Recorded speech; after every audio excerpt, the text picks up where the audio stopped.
Assalamualaikum warahmatullahi wabarakatuh. Ketemu dengan gua Radit di Otomotif Garret.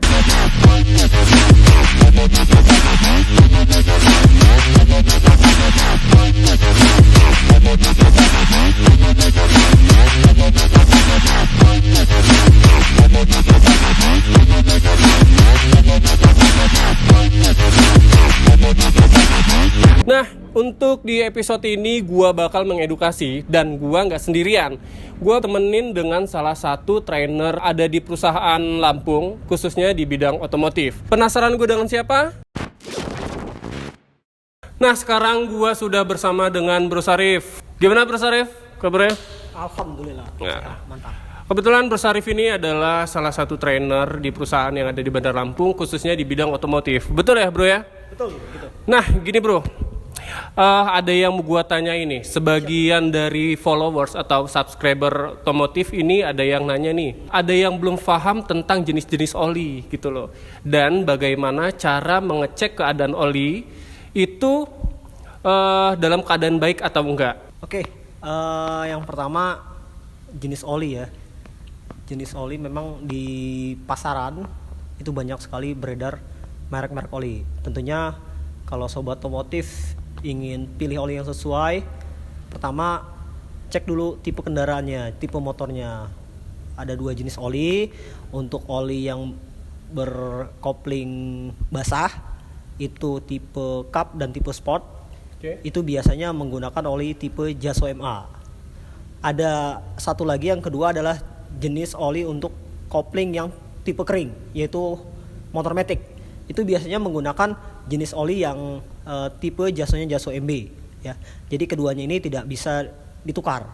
Jadi matic pakai Jaso MB dan cup atau sport pakai Jaso MA. Kalau ditukar resikonya bisa memperpendek atau membuat mesin rusak. Jadi nggak sembarangan oli ya, harus menyesuaikan dengan motornya. Yang pertama itu menyesuaikan dengan tipe motornya, tipe kopling yang ada di motor, kopling kering atau kopling basah. Paling gampangnya itu ya. Yang kedua tadi pertanyaannya cara ngecek oli ya, cara ngecek oli. Cara ngecek oli sebetulnya yang paling gampang itu kita bisa lihat dari stick oli ya. Kita bisa buka stick olinya, kita buka, pertama kita lap, lalu kita masukin lagi, nggak usah diderat ya, kita masukin, kita cek. Yang pertama kita bisa ngecek kualitas oli dari warna dan dari kentalannya. Jadi semakin warnanya semakin keruh, maka kondisi oli semakin tidak baik. Pertama kualitas. Yang kedua kita cek kuantitas. Biasanya kalau di stick oli itu kan ada garis di bawah tuh. Ada batas minimal, ada batas maksimal, ada lower dan ada upper. Dan kapasitas olinya ketika kita celup, kita angkat lagi, itu harus berada di batas itu. Di batas posisi? Batas atas dan batas bawah. Jadi kalau sudah berada di batas minimal, itu harus segera dilakukan pengecekan. Apakah memang ada kebocoran ataukah memang si olinya sudah waktunya minta ganti. Yang paling gampang kita ikutin aja anjuran perawatan berkala atau pergantian oli. Biasanya kan setiap pabrikan mengeluarkan anjuran berapa kilometer oli ini diganti. Biasanya kalau di tipe-tipe motor Honda itu maksimal 4.000 km diganti. Nah, lebih gampangnya mengikuti anjuran perawatan berkala yang dikeluarkan oleh pabrikan sepeda motor maupun pabrikan oli itu sendiri. Kira-kira gitu. Jadi kalau sudah batas 4.000 km disarankan harus ganti oli. Maksimalnya. Tentunya sebelum itu juga dilakukan pengecekan apakah kapasitas olinya berkurang ataukah kualitasnya sudah menurun. Seperti yang saya jelaskan sebelumnya tadi, itu cara ngeceknya. Kira-kira gitu. Sebenarnya sepele ya, tapi dampaknya itu luar biasa banget ya. Oh iya pasti. Karena kan fungsi oli kan selain untuk melumasi bagian-bagian mesin yang berputar, juga untuk pendinginan mesin, untuk membersihkan kotoran mesin. Jadi sangat vital lah tentunya ketika kita loss atau kita kelupaan tidak mengecek oli atau tidak melakukan pergantian oli sesuai jadwal, maka akibatnya fatal bagi kondisi mesin. Oke, sekarang saran Bro Syarif nih. Merek deh, boleh di sini mah bebas gua nyebutin merek. Merek yang baik lah untuk kendaraan motor Honda. Ini berarti kita bahas motor Honda ya. Oli yang tepat untuk kendaraan motor Honda itu apa mereknya, Pak?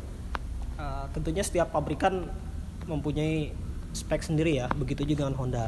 Jadi saran saya buat sahabat otomotif yang pakai motor Honda, lebih baik ya gunakan oli yang dianjurkan oleh pabrikan motor Honda. Kalau motornya cup atau sport bisa menggunakan MPX1 ya, lebih baik lagi SPX1 yang sintetik.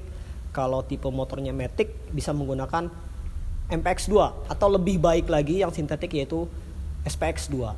Jadi itu yang paling cocok untuk sepeda motor Honda. Kalau di luar pabrikan Honda dipersilakan untuk menggunakan oli sesuai dengan anjuran pabrikannya. Hati-hati beli oli hanya di tempat-tempat yang sudah terpercaya dan sudah pasti menjual oli asli. Kita sering banyak nemuin konsumen-konsumen kita yang tertipu menggunakan oli palsu. Tadinya mau ngirit, malah keluar biaya lebih banyak untuk perbaikan mesinnya. Oh, pesan kita sih udah deh stop make produk yang KW. Kalau ada ori kenapa harus make yang KW? Oke, Bro Sarif, thank you ini edukasinya. Semoga bermanfaat buat sobat otomotif semua. Oke, cukup sekian di video ini. Gue ucapin wabillahi taufik walhidayah. Wassalamualaikum warahmatullahi wabarakatuh. Waalaikumsalam.